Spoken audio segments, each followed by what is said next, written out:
Hey guys, welcome back to the channel, and today I have another product review here. It's the SMAEL watch, and if you're looking at it you might think it's a G-Shock, but dare I say homage to the G-Shock.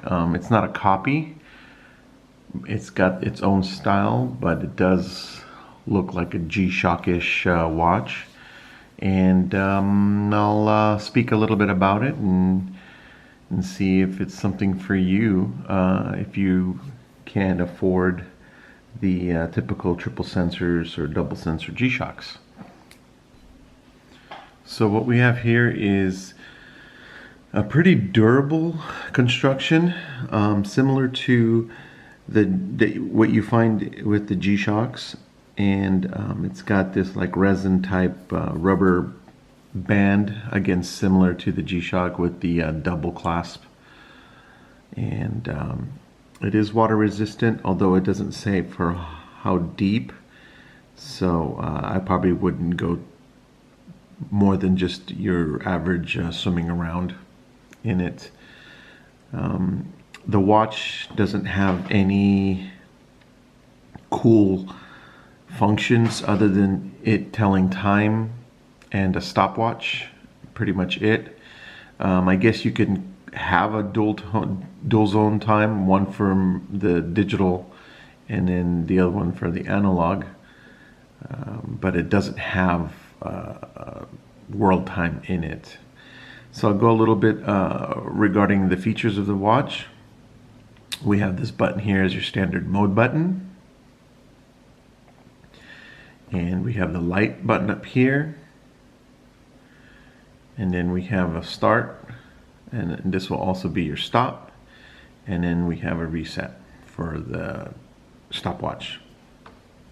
So if we go with the mode here, it'll take you straight to the stopwatch. And if you notice, it didn't beep, and I'm not sure if you can have the actual chime. I'm still learning this watch. The manual is very, very vague. In fact, it's useless. So just bear with me here as I learn the functions of this. But it's pretty simple. It's the movement is the Japanese movement, but it's found in those really cheap digital watch, and you'll see what I mean here. So I clicked on mode. It takes me to the stopwatch. This is your start and your stop, and then your reset. There is a lap, so you start, and then I believe you press reset, and then that's your lap. If you press it again, it continues. So it does have that function. So after stopwatch, if you hit mode again, it takes you back to time. And then the little window here, which is the minute hand's currently blocking, is your second hand or second counter. So going back to the mode here, here we go.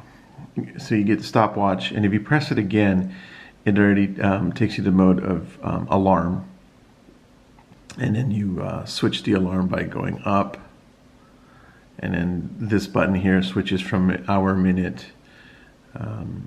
So you can see, and then you can see when you do adjust the alarm insignia ALM turns on. So now the alarm is set for 7 p.m. Okay, so now let's say if you go through the modes one more time, start with mode here to go to stopwatch, alarm, and then if you go back to time, it's like adjusting the time. So you can see that those are your real only functions. If you press that mode again, it goes back to timekeeping mode. So again, it looks like it's got a lot of functions in it, but it's just your typical stopwatch and alarm. And so let's say if you want to turn off the alarm, what you do is go to alarm mode, and then you press, I think, reset, and actually I think we have to be in timekeeping mode. You press reset to show the alarm, and then you press the start, and then you can see that it disappeared. So pressing start gives you the date, so the month and the day, and then I don't know that it gives you the year, but you get the month and date, and then reset gives you the alarm, what you set it for. This little circle with the red arrow there, or red hand, does not do anything. And what I'll do is, oh, and this button here, you might be wondering what that is. It's also a light button, similar to this. So you get 2 light buttons, in case one fails, I guess. But it's pretty good in as far as illumination on the light. So, again, you get for what you pay for. Will I recommend this watch? Absolutely, it's a good watch. If you want to up your game, your kids' watch game, definitely. This watch, I think, is only $15. So, you know, and then let me bring my other G-Shock here. This is my G-A-11-113, I think, I believe. GWA.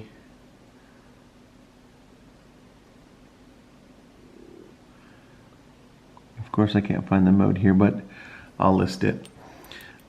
This is the G-Shock that I have. This one cost over $400. So, I mean, if I do any crazy type of work where I feel I'm going to ruin this, I'll definitely use this. Because if I break this, it's 15 bucks. So you can see that, I mean, far away, people will think this is a G-Shock. It's a good looking watch. I'm not going to take anything away from that, but the motor, if you will, inside it is pretty plain.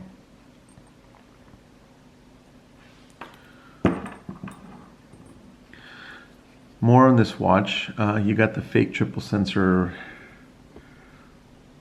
here. I think it's just ABS plastic. It doesn't do anything. The crown freely rotates. It's not a typical push and turn to lock. If you want to adjust the analog, you just pull it out, and then you could just adjust. So what is it, 9/16? You put it back in. It's really simple. These come in many different style color bands. They have multicam, red, blue, black, gray. I opted for this brown, just because I didn't have a brown watch. I think it's yeah, definitely it's I would recommend it just for you know, if you want to give it out as gifts for your niece, or I'm sorry, nephews, maybe even nieces if they like this stuff. So yeah, that's pretty much it with the watch. Nothing to it.